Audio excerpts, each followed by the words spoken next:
Ketika dia pertama kali memutilasi orang tersebut, dia membutuhkan waktu sampai 3 hari. Selamat datang di channel Coco Sandy. Kali ini kita akan membahas salah satu pembunuh berantai yang sempat menggemparkan warga Jepang. Kenapa? Karena di Jepang itu terkenal dengan tingkat kriminalitas yang sangat rendah, apalagi yang namanya pembunuhan. Pembunuh ini bernama Takahiro Shiraishi atau sering disebut sebagai Twitter Killer.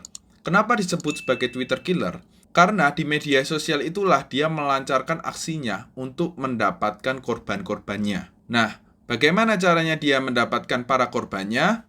Nggak usah berlama-lama, mari kita masuk ke ceritanya.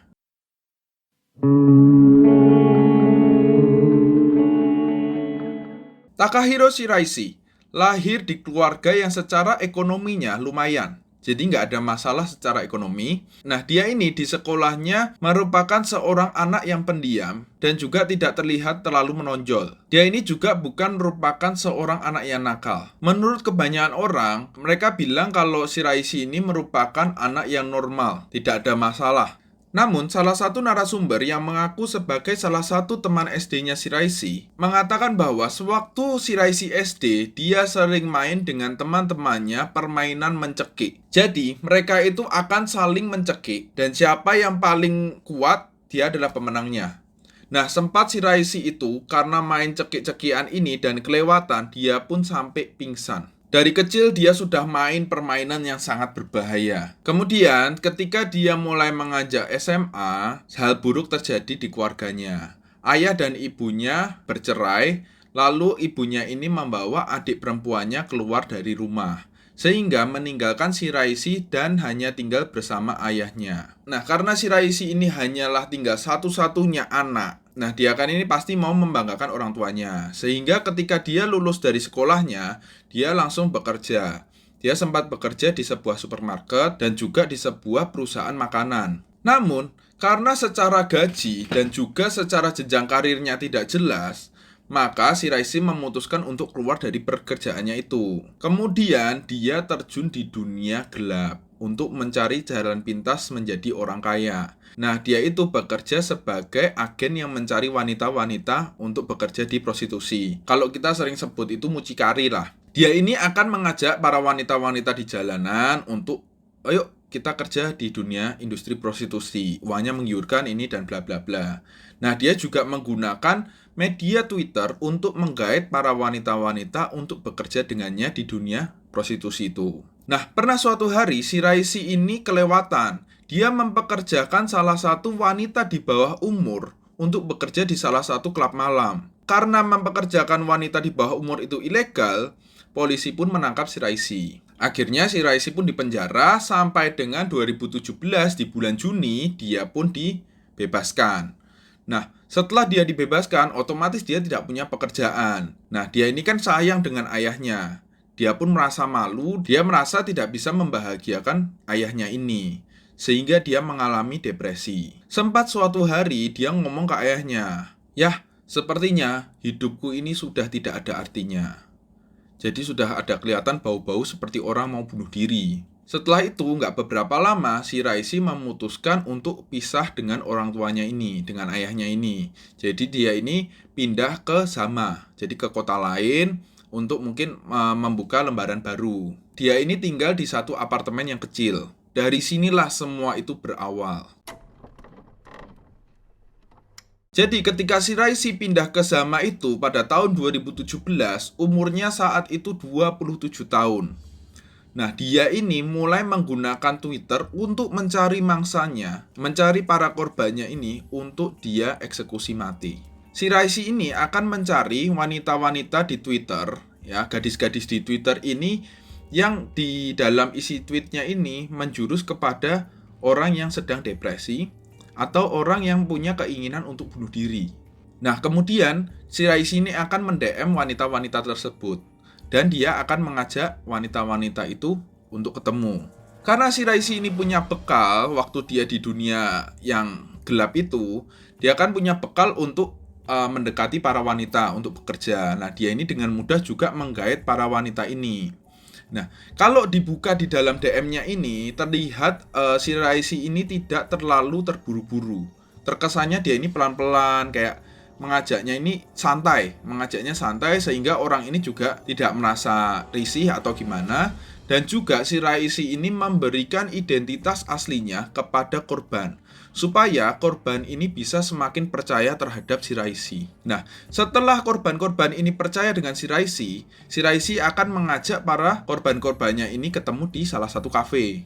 Nah, setelah mereka ngobrol, cocok, akhirnya si Raisi ini akan ngajak wanita-wanita tersebut untuk ke apartemennya. Setelah diajak ke apartemennya, ketika mereka masuk ke apartemen tersebut, si Raisi akan langsung mencekik lehernya, ya. Terus habis itu, setelah mereka mulai pingsan sekarat, si Raisi akan menggantungnya sampai mati. Setelah itu, si Raisi akan memotong-motong bagian tubuh para korbannya tersebut. Si Raisi ini di Twitter menggunakan akun dengan nama Hanging Pro.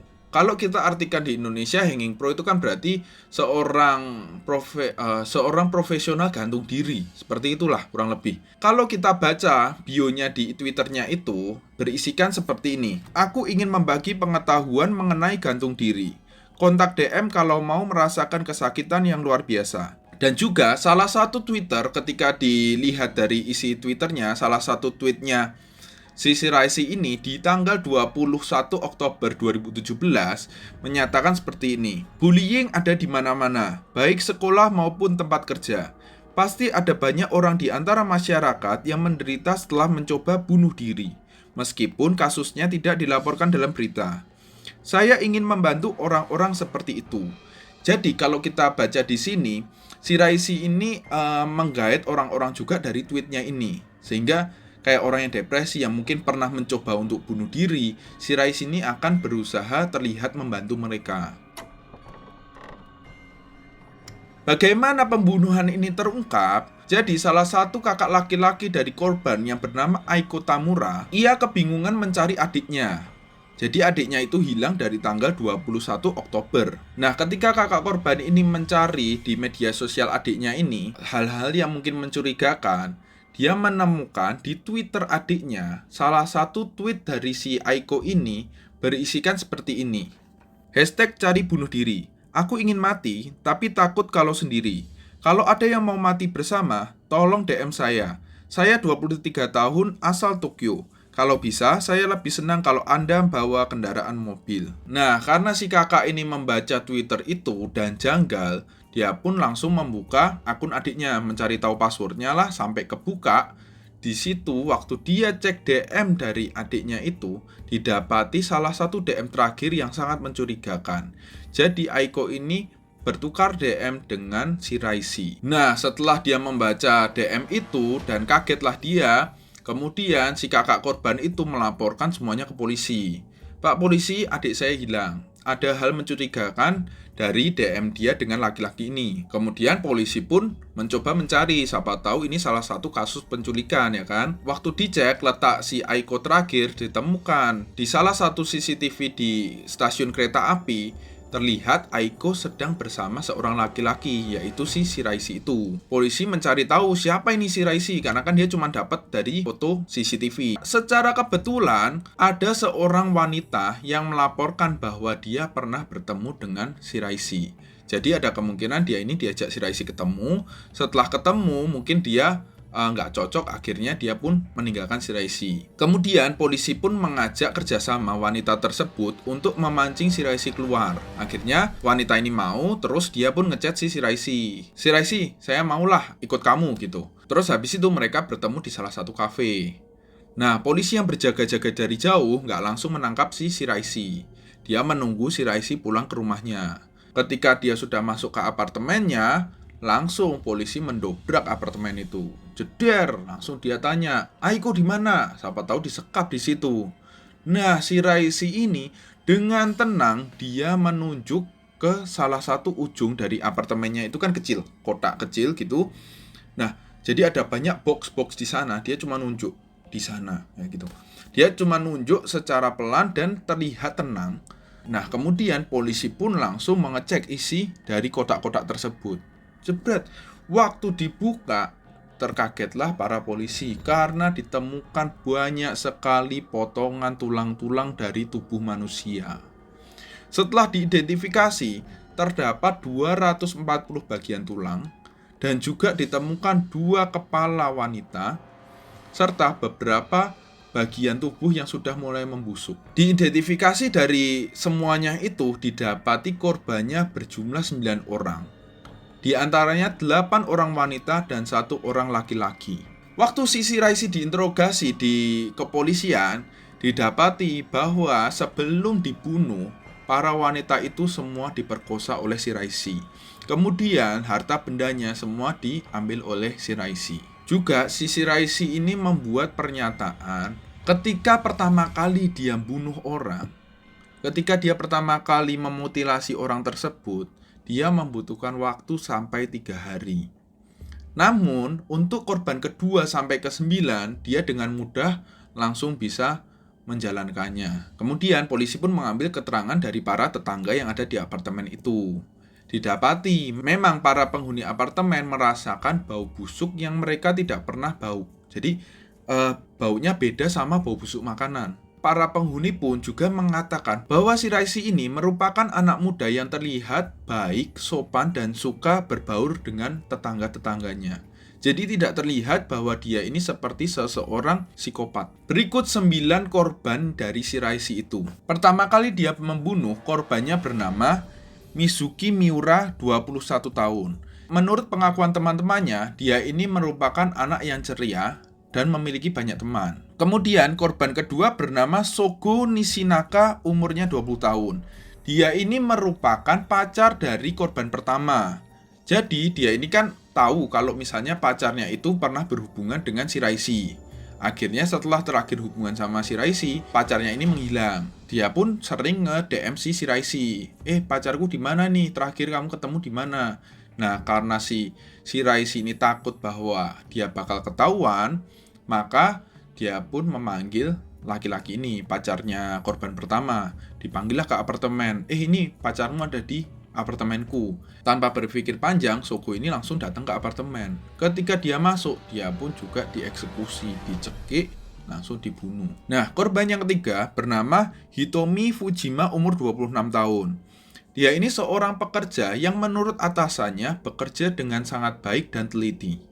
Jadi tidak ada masalah di kerjaannya. Kemudian korban keempat bernama Akari Suda, 17 tahun. Dia ini merupakan seorang anak yang menurut teman-temannya memiliki pemikiran yang dewasa.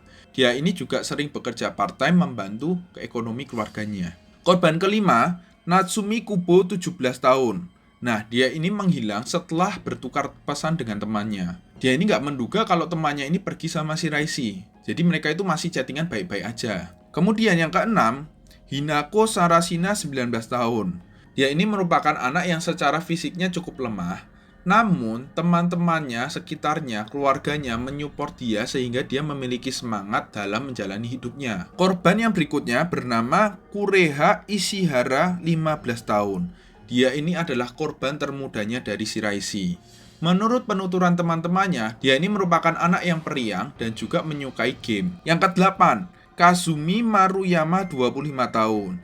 Nah, kalau yang ini, dia ini pernah mengalami pembulian sewaktu masa SMP. Jadi teman-temannya ini sering menyembunyikan sepatu dari anak ini. Jadi waktu dia mau masuk sekolah, dia pun tidak bisa karena sepatunya hilang. Korban ke-9 yaitu Aiko Tamura, umur 23 tahun. Kalau kita lihat tadi dari Twitternya sendiri sudah terlihat kalau dia memang mau bunuh diri. Nah, hal yang mengganjal ketika saya membaca profil para korban ini. Karena didapati dari 9 korbannya, ya 8 korban wanitanya ini, karena yang laki-laki ini kan sebenarnya tidak ada maksud untuk dibunuh. Nah, dari 8 korban ini, terlihat hanya 2 yang memang merasakan adanya depresi, yaitu korban ke-8 dan ke-9. Nah, sedangkan dari korban yang ke-1 sampai dengan yang ke-6, dia itu tidak terlihat seperti orang yang depresi. Jadi teman-teman sekitarnya itu melihat mereka ya biasa-biasa aja. Namun ternyata dia pun mau bertemu dengan si Raisi. Berarti kan ada sesuatu yang aneh. Nah, inilah yang menurut saya hal menakutkan. Ketika seseorang depresi, namun keluarga, sekitar, lingkungannya tidak memahami keadaannya dan mungkin melihatnya hal yang biasa. Padahal para korban ini sedang merasakan hal-hal yang di luar kemampuannya dia sendiri. Sehingga dia memutuskan untuk bertemu dengan Shiraishi. Pada tahun 2020, selang 3 tahun setelah kejadian dari pembunuhan Shiraishi itu, akhirnya di bulan Desember diadakanlah persidangan terakhir untuk menentukan keputusan hukuman terhadap Shiraishi. Nah, dari jaksa penuntut menuntut bahwa Shiraishi ini harus dihukum mati karena dia sudah membunuh 9 orang tidak berdosa. Nah, dari pengacaranya Shiraishi, dia melakukan pembelaan. Tolong hakim ini jangan dihukum mati, lebih baik dipenjara saja. Kenapa? Karena para korbannya ini memang korban-korban yang memiliki keinginan untuk bunuh diri. Namun hakim dengan tegas memutuskan bahwa Shiraishi harus dihukum mati. Karena menurut dia tidak ada satu orang korban pun yang menginginkan dirinya untuk dibunuh. Setelah persidangan putusan tersebut, tidak selang beberapa lama, Shiraishi membuat pernyataan yang sangat menggemparkan, yaitu dia menyatakan bahwa semua korban yang datang ke dia sebenarnya tidak ingin bunuh diri. Mereka hanya butuh teman untuk bercerita. Dari pernyataan itu sangat membuat gempar, membuat para keluarga korban bersedih, lebih bersedih lagi. Nah, dari wawancara kepada beberapa keluarga korban didapati yang pertama, salah seorang ayah dari korban sangat-sangat tidak bisa memaafkan kelakuan Shiraishi tersebut. Nah, dia kalau lagi jalan-jalan dan melihat gadis yang seumuran dengan anaknya, dia ngelihatnya itu seolah-olah itu anaknya. Jadi dia itu kena mentalnya gara-gara kelakuan Shiraishi tersebut. Nah, yang kedua, ada seorang kakak dari korban. Dia menyatakan waktu melihat persidangannya Shiraishi, tidak terlihat wajah ekspresi dari Shiraishi itu merasa bersalah. Nah, hal itulah yang membuat si kakak korban ini merasa sakit hati banget. Nah, kemudian setelah itu, gemparlah di Jepang dan mendorong pihak Twitter untuk menghapuskan konten-konten yang berbau mengenai bunuh diri, ajakan bunuh diri atau ajakan untuk melukai diri sendiri. Nah, itu sekian cerita dari Twitter Killer. Bagaimana teman-teman? Menarik ceritanya? Kalau ada tanggapan, komen di bawah ya.